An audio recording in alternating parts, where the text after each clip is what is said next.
ও মালিক, শুনেন শুনেন, প্রত্যেকটা জিনিসের, প্রত্যেকটা মাখলুকের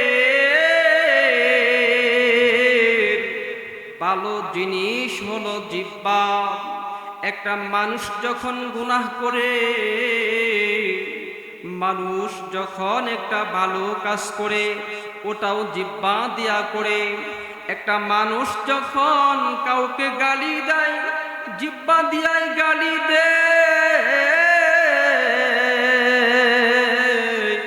আবার মানুষ যখন কুরআন তিলাওয়াত করে, সে জিহ্বা দিয়াই কুরআন তিলাওয়াত করে। মানুষ যখন জিকির আজগার করে, এই জিহ্বা দিয়া জিকির আজগার করে। তাহলে বোঝা গেল সব চাইতে ভালো জিনিসের নাম হলো জিহ্বা, আর সব চাইতে ভালো জিনিসের নাম হলো কলব, আত্মা, রুহু। আর সব চাইতে নিকৃষ্ট জিনিসের নামটাও হলো জিহ্বা। এই জিহ্বাকে যদি আমরা ভালো কাজে লাগাই, তাহলে এই জিহ্বাটা দামি হয়ে যাবে। এই জিহ্বা দিয়া যদি কোরআন তেলাওয়াত করি, এই জিহ্বার জবান দিয়া যদি আল্লাহর জিকির করতে থাকি, এই জবান হবে সব চাইতে দামি, এই জিহ্বাটা হবে সব চাইতে দামি। এই জিহ্বা দিয়া যদি মানুষকে গালিগালাজ করি, এই জিহ্বা দিয়া যদি হারাম জিনিস খাই, এই জিহ্বা যদি অপব্যবহার করি, লোকমান হাকিম বলতেছে, মালিক, এই জিহ্বাই হলো সবচাইতে নিকৃষ্ট। এই জিহ্বাই হলো সবচাইতে ভালো, এই রূহ হলো সবচাইতে ভালো, এবং এই জিহ্বাই সবচাইতে খারাপ। এখন মায়েরা, বোনেরা চিন্তা করবেন, এই জিহ্বা আমার আপনার জবানটাকে আমরা কোন কাজে ব্যবহার করব? লোকমান হাকিম সন্তানকে নসিহা করতেছেন, বলতেছেন, সন্তান, ওয়াইদ ক্বালা লুকমানু লিবনিহি ওয়া হুয়া ইয়াইদুহু ইয়া বুনাইয়া লা তুশরিক বিল্লাহ ইন্নাশ শিরকা লাযুলমুন আযীম। ও সন্তান, তোমাকে নসিহা করতেছি, শোনো, তোমাকে উপদেশ দিতেছি, শুনো। ও সন্তান, এক নম্বর নসিহা হলো আল্লাহর সঙ্গে কখনো শিরক করবা না। লোকমান হাকিম সন্তানকে ডাক দিয়ে বলতেছেন, সন্তান শোনো, এক নাম্বার নসিহা হলো কখনো শিরক করবা না। শিরক কি? শিরক হলো, মায়েরা বোনেরা কথাগুলা খেয়াল করে শুনবেন, শিরক হলো আপনার আমার মতো হাজারো হাজারো মহিলা আছে, যেই মহিলাগুলো খাজা বাবার দরবারে যায়। খাজা বাবার দরবারে গিয়া কই, বাবা গো, একটা সন্তান আমারে দেন। 12 বছর ধরে বিয়ে হইছে, সন্তান হয় না। আমার 7 বছর ধরে বিয়ে হইছে, সন্তান হয় না। এমন হাজার হাজার মহিলা আছে, যেই মহিলাগুলো বাবার দরবারে যায়, গিয়া সেজদা করে বাবার কাছে গিয়া সন্তান চায়। আমি বলতে চাই, সন্তান দেওয়ার মালিক কে? সন্তান দেওয়ার মালিক হলো আল্লাহ। যারা বাবার কাছে গিয়া সন্তান চায়, যারা মাজারে গিয়া সন্তান চায়, যারা উরুসে গিয়া সন্তান চায়, যারা বাজারে গিয়া সন্তান চায়, এর নাম হলো শিরক। লোকমান হাকিম সন্তানদেরকে বলতেছেন, বাবা, কখনোই শিরক করবা না। আরো অনেক হাজারো শিরক আছে। আল্লাহ তাআলা বলেন, ইন্নী আনাল্লাহ। কোরআনের একটা আয়াত আছে যে শিরক করবে, শিরককারী কোনদিন জান্নাতে প্রবেশ করবে না। আরো হাজার হাজার শিরক আছে। বলে কেমন শিরক? আমরা ধারণা করি কুটুম পাখি ডাকতেছে, আজকে বাড়িতে মেহমান আসবে। ধারণা করি খবরদার সকালবেলা কাক কেন ডাকে, আজকে বদি বিপদ আসতেছে। এগুলো ধারণা করা শিরক। আমার একটা গাবি আছে, এই গাবি দুধ না দিলে, বাজারে দুধ বিক্রি না করলে আমার সংসার চলতো না। এবার ধান খেতে দান না হইলে কি খাইতাম, চলতে পারতাম না। এগুলো ধারণা করা হলো শিরক। সব কিছুর মালিক একজন, সব কিছু চালায় একজন, তার নাম হলো আল্লাহ। হাজার হাজার শিরক আমরা করি মা। এই শিরক যে করবে, এই শিরককারী কখনো জান্নাতে প্রবেশ করবে না। এজন্য বলবো, লোকমান হাকিম সন্তানকে বলতেছে, ও সন্তান, আল্লাহর সাথে কাউকে শিরক করবা না, সদা সর্বদা সত্য কথা বলবা, হক কথা বলবা, আর বিপদের সময় সবুর করবা, বিপদ আসলে ধৈর্য ধারণ করবা। লোকমান হাকিমের এই ছোট সন্তানটা বলতেছে, আব্বা আচ্ছা বিপদ আসলে যে সবুর করতে হয়, আব্বা এটা আমাকে একটু বোঝায়া বলবেন, সবুর কেমনে করব, সবুরটা কেমনে করতে হয় একটু বোঝায়া বলবেন, একটু আমাকে হাতে কলমে বোঝায়া বলবেন, দেখাবেন। লোকমান হাকিমের কথা সন্তান যখন মানতে চায় না, সন্তানকে বলতেছে, ঠিক আছে গোসল করো, নতুন জামা পরো, আমাদের পরের এলাকায় একটা নবী আছে, ওই নবীর কাছে তোমাকে নিয়ে যাব। নবীর কাছে নিয়ে যাইয়া ওই নবী তোমাকে বোঝাইয়া বললে তুমি কথাগুলা শুনবা। এই যে আমরা যেমন মায়েরা বোনেরা বাচ্চা নিয়ে আসছেন, হ্যাঁ কেন নিয়ে আসছেন, যে বাবা চলো সবাব যাই, হ্যাঁ হুজুররা আসবে আলোচনা করবে, ওই হুজুররা তোমাকে বুঝাবে, তখন তুমি কথাগুলা বুঝবা। এই জন্য কিন্তু বাচ্চাদেরকে আমরা নিয়ে আসি না। ঠিক তদ্রুপ ভাবে লোকমান হাকিম বলতেছে, সন্তান চলো অমুক গ্রামে যাই, একটা নবী আছে, সে বুঝাইলে হয়তো তুমি বুঝ মানবা। ঠিক আছে আব্বা চলেন।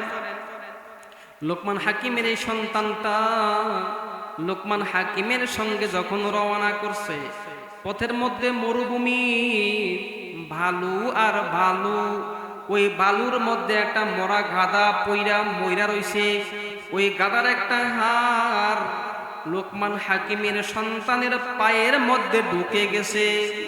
এবার সন্তান আর হাঁটতে পারে না, পা দিয়া রক্ত বের হচ্ছে, সন্তানটা আর হাঁটতে পারে না, পা দিয়া রক্ত বের হচ্ছে। লোকমান হাকিম কান্না আরম্ভ করলো। এই যে মরুভূমি, বালু আর বালু, আশেপাশে কোনো মানুষ নাই, ঘর বাড়ি নাই, আমি কার বাসায় যাব? এই ছোট্ট সন্তানকে নিয়ে লোকমান হাকিম বিপদে পড়ে গেছে। এমন সময় লোকমান হাকিম ডাক দিয়ে বলতেছে, বিশ্ববরি আলা মা সাবাক, সন্তান এখন তোমার বিপদ আসে, তোমার পায়ের মধ্যে একটা মরা গাদার হাড় ঢুকে গেছে, খবরদার সবুর করবা আল্লাহর উপরে। এই লোকমান হাকিমের ছেলেটা যখন পায়ের মধ্যে হাড় ঢুকে গেছে, লোকমান হাকিম একদিন, 2 দিন, 3 দিন হয়ে গেল, 6 দিন হয়ে গেল, ওই পা থেকে হাড় বাহির হয় না। সন্তানটা হাঁটতেও পারে না, ছোট মানুষ, একেবারেই অসুস্থ হইয়া পড়ছে। আস্তে আস্তে পা পচন ধরে গেল, পাটা ফুলে গেল, পায়ের গোশত পচতেছে, মাটিতে গোশত খসে খসে পড়তেছে। এবার লোকমান হাকিম সেজদায় পড়ে গেলেন। রাত গভীর হইয়া গেছে, এবার চোখ দিয়া পানি বের হয়ে গেছে। আল্লাহ গো, আমার সামনে বুঝি আমার এই ছোট্ট বাচ্চার মরণ তুমি দিবা। এখানে কোনো বাড়ি নাই, ঘর নাই, পানি নাই, খাবার নাই, ডাক্তার নাই, কিছু নাই, আমি আমার সন্তানকে কার কাছে নিয়ে যাব? রাত যখন গভীর হয়েছে, লোকমান হাকিম সেজদায় পড়ে কান্না আরম্ভ করছে। রাত যখন গভীর হইছে, আল্লাহ তাআলা জিবরাইল আলাইহিস সালামকে পাঠায়া দিছে, ও জিবরাইল যাও আমার এই লোকমান হাকিমের ছোট্ট বাচ্চাটাকে সুস্থ কইরা দিয়ে আসো। রাত গভীর হয়ে গেছে, লোকমান হাকিম সেজদায় পড়া সন্তানের জন্য কান্না করতেছে।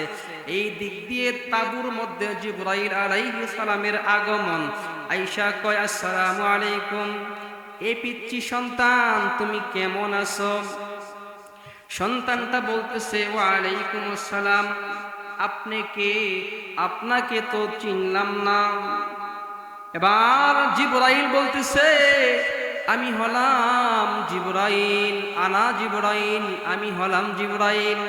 সন্তানটা বলতেছে, ঠিকই তো, আপনার কথাই তো আব্বার মুখে শুনেছি। আপনি কেন আসছেন? বলে, আসছি তোমাকে দেখার জন্য, তুমি কেমন আছো। এই কথা যখন জিবরাইল বলছে, ছোট্ট বাচ্চাটা বলতেছে, আলহামদুলিল্লাহ, আল্লাহ আমাকে বড় ভালো রেখেছে, আমি বড় ভালো আছি। এবার জিবরাইল আলাইহিস সালাম সন্তানটার পায়ের মধ্যে হাত বোলায়া দিলেন। মিনিশের মধ্যে আল্লাহ তাআলা সন্তানটাকে ভালো করলেন। লোকমান হাকিম যখন সিজদা থেকে মাথা উঠাইছে, যখন তাবুতে আসছে, আয়েশা দেখে সন্তানটা দিব্যি ভালো হয়ে গেছে। সুবহানাল্লাহ। লোকমান হাকিম সন্তানকে বলতেছেন, বাবা বিপদে সবুর করবা। এক নাম্বার নসিহা হলো শিরক করবা না, সালাত আদায় করবা, নামাজ আদায় করবা, বিপদ আসলে ধৈর্য ধারণ করবা। 3 নাম্বার নসিহা হলো, সন্তান মা আর বাবার সেবা তুমি করবা। বলেন সুবহানাল্লাহ। মা বোনদেরকে বলবো, ইমাম আহমদ ইবনে হাম্বলকে এক যুবক গিয়া বলতেছে, হুজুর আপনাকে একটা প্রশ্ন করতে চাই। বলে, কি প্রশ্ন করবা?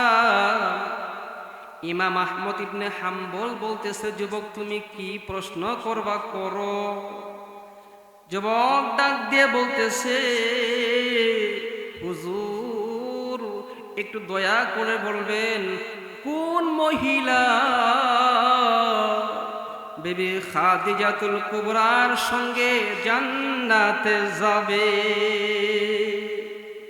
ইমাম আহমদ ইবনে হাম্বলকে যুবক প্রশ্ন করতেছে, কোন মহিলা খাদিজাতুল কুবরার সঙ্গে জান্নাতে যাবে? আহমদ ইবনে হাম্বল ডাক দিয়া বলতেছে, যুবক শুনো শুনো, খাদিজার সঙ্গে কোন মহিলা জান্নাতে যাবে শুনে নাও। আমি মা বোনদেরকে বলি, মা আপনি কি খাদিজার সঙ্গে জান্নাতে যেতে চান? তাহলে কথাগুলা শুনতে হবে। কোন আমল করলে আপনি খাদিজার সঙ্গে জান্নাতে যাবেন?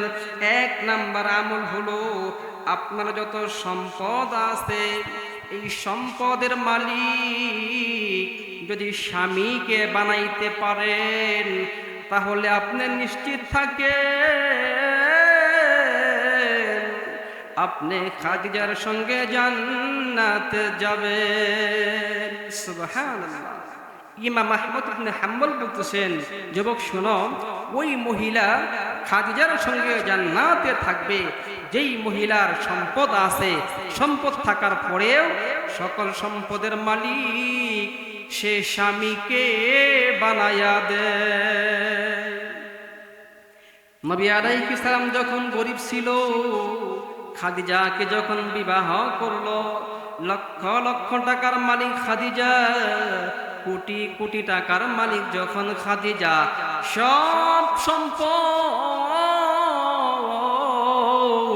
খাদিজা নবীকে দিয়া বললেন, স্বামী গো এই সব সম্পদের মালিক আজকে থেকে আপনি। এরপর যুবক বলতেছেন, হুজুর বলবেন ফাতেমার সাথে কোন মহিলা জান্নাতে থাকবে?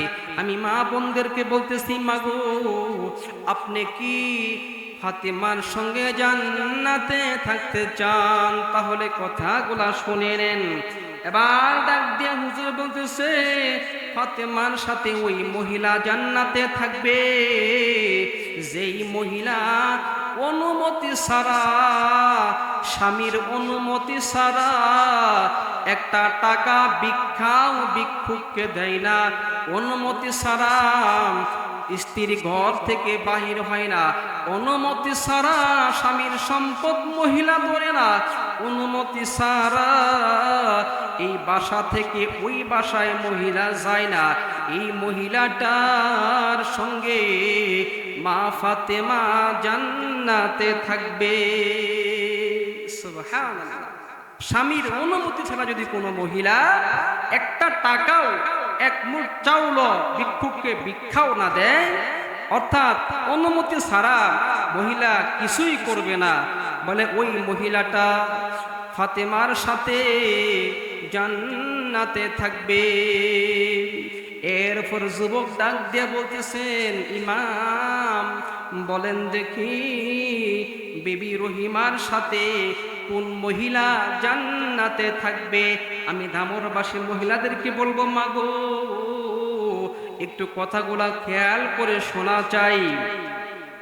আপনি কি বিবি রহিমার সঙ্গে জান্নাতে থাকতে চান? ইমাম আহমদ ইবনে হাম্বল ডাক দিয়ে বলতেছেন, বিবি রহিমার সঙ্গে জান্নাতে থাকবে ওই মহিলা যেই মহিলা স্বামীর সেবা যত্ন করবে। বলে কেমন সেবা করবে? বিবি রহিমার স্বামীর নাম ছিল আইয়ুব আলাইহিস সালাম। আইয়ুব আলাইহিস সালামের শরীরে যখন কিরায় ধরে গেল, পায়ের মধ্যে কিরা, হাতের মধ্যে কিরা, পিঠের মধ্যে কিরা, পেটের মধ্যে কিরা, সারা শরীরে পোকায় কিটকিট কিটকিট করে কামড়ায়। বাকি পরিবাররা সবাই আইয়ুব আলাইহিস সালামকে ছেড়ে চলে গেলেন, কিন্তু বিবি রহিমা স্বামীকে ছাইরা গেলেন না। আইয়ুব আলাইহিস সালাম ডাক দিয়ে বলতেছে, বিবি রে, আমাকে ছাইরা সবাই চলে গেল, গ্রামের মানুষগুলো আমাকে ছাইরা দিয়া চলে গেল, আমাকে সবাই বলে গেল, ও বিবি তুমি কেন আমারে ছাইরা গেলা না? বিবি রহিমা ডাক দিয়ে বলে, স্বামী গো, আমি বাবা ছাড়তে পারি, মা ছাড়তে পারি, আমি আমার সব ছাড়তে পারি, ও স্বামী আমি আপনাকে এক মুহূর্তের জন্য ছাড়ব না। ইমাম আহমদ ইবনে হাম্বল ডাক দিয়ে বলতেছেন, যুবক শুনো শুনো, বিবি রহিমার সঙ্গে ওই মহিলা জান্নাতে থাকবে যেই মহিলাটা স্বামীর সেবা যত্ন করবে। এমন তো হাজারো মহিলা পাওয়া যায়, স্বামীর যত্ন তো দূরের কথা, স্বামীর অনুমতি ছাড়াই বাপের বাড়ি চলে যায়, স্বামীর অনুমতি ছাড়াই মার্কেটে চলে যায়, স্বামীর অনুমতি ছাড়াই এক বাসা থেকে আরেক বাসায় যায়। দামর নাই, দামর এমন মহিলা নাই যে স্বামীর অনুমতি ছাড়া বাপের বাড়ি যাবে, স্বামীর অনুমতি ছাড়া মার্কেট করতে যাবে, দামর নাই। অন্য গ্রামে আছে আলহামদুলিল্লাহ। এরপরে যুবক ডাক দিয়ে বলতেছেন, ও ইমাম ইবনে আহমদ দয়া করে বলবেন, মা আয়েশার সঙ্গে জান্নাত থেকে থাকবে? আমি দামরবাসী মা বোনদেরকে বলবো, মা গো তুমি কি খাদিজার সঙ্গে জান্নাতে থাকবা?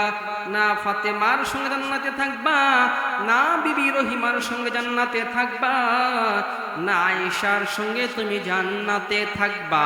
এবার যুবক ডাক দিয়ে বলতেছে, হুজুর বলবেন মা আয়েশার সঙ্গে জান্নাতে কে থাকবে? এবার ডাক দিয়ে বলতেছে,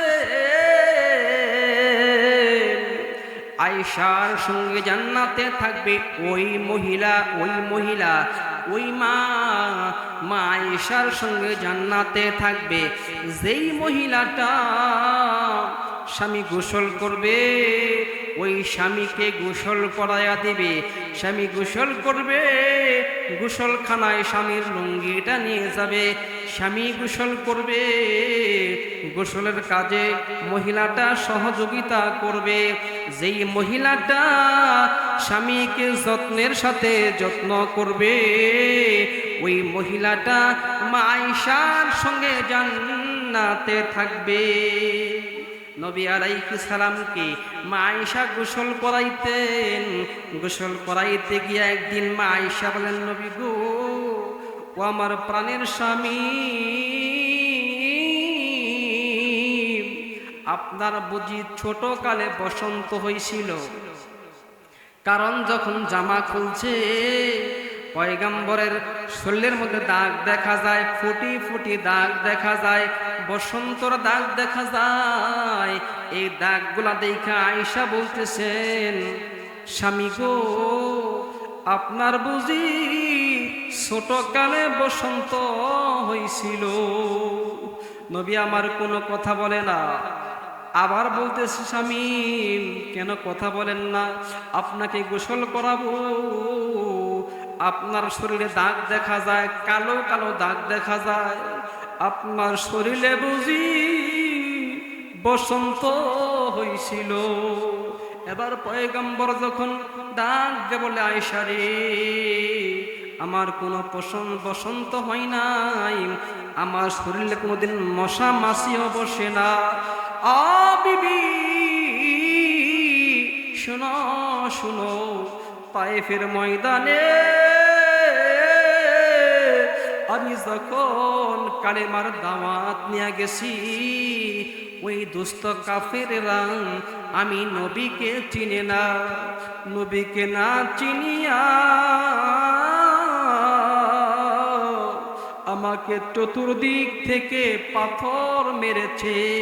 ওই পাথরের দাগ আজও আমার শরীরের মধ্যে আছে। হুজুর বলতেছে, মায়েরা বোনেরা শুনো শুনো, যদি কোনো মহিলা স্বামীকে গোসল করায়া দেয়, স্বামী গোসল করবে, সাবানটা নিয়ে দেয়, জালিটা নিয়ে দেয়, লুঙ্গিটা নিয়ে দেয়, গামছাটা নিয়ে দেয়, অর্থাৎ যদি কোনো মহিলা স্বামীকে যত্ন করে, ওই মহিলাটা মা আয়েশার সঙ্গে জান্নাতে থাকবে। এরপর বলতেছে, হুজুর বলবেননি কোন মহিলাটা আসিয়ার সঙ্গে জান্নাতে থাকবে? আসিয়ার কথা যখন বলতে গেছে, হুজুর চোখ দিয়া দর দর করে কান্না আরম্ভ করছে। যুবক ডাক দিয়া বলে, হুজুর আমি যখন আসিয়ার কথা বলবেন কেন কান্না আরম্ভ করলেন? কেন কান্না আরম্ভ করলেন? হুজুর ডাক দিয়ে বলতেছে, যুবক আসিয়ার জন্য এজন্য কান্না করতেছি, আসিয়ার স্বামীর নাম ছিল ফিরাউন। এই ফিরাউন আসিয়াকে অনেক কষ্ট দিছে। আসিয়ার একটা বান্দি ছিল, আসিয়ার একটা কর্মচারী ছিল। এই বিবি আসিয়ার একটা কর্মচারী ছিল মহিলা, একটা বাদী ছিল মহিলা। এই মহিলাটাও আসিয়ার সঙ্গে জান্নাতে হবে। আমি দামরবাসী মা বোনদেরকে বলবো, মাগো তুমি কি আসিয়ার সঙ্গে জান্নাতে যেতে চাও? তাহলে এক নাম্বার কাজ করতে হবে। এই আসিয়ার একটা বাদী ছিল, একটা দাসী বান্দি ছিল, আসিয়ার খেদমত করত। আসিয়ার চুলগুলো লম্বা লম্বা ছিল। এই আসিয়াকে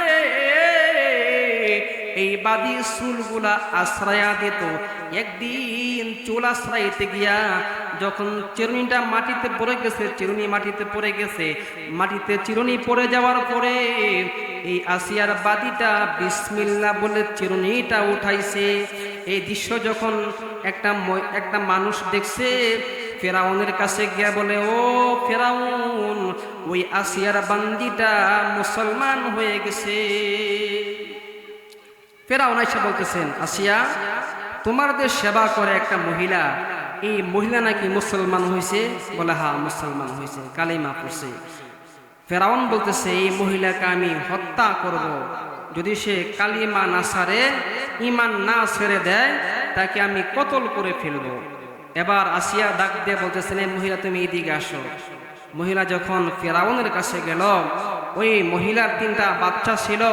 সংক্ষিপ্ত করতেছি, 3টা বাচ্চা যখন ছিল, ফেরাউন ডাক দিয়ে বলতেছে, আল্লাহর বান্দি রে, কালিমা ছেড়ে দে, ঈমান ছেড়ে দে, আর না হয় তোমাকে আমি কতল করব, হত্যা করব।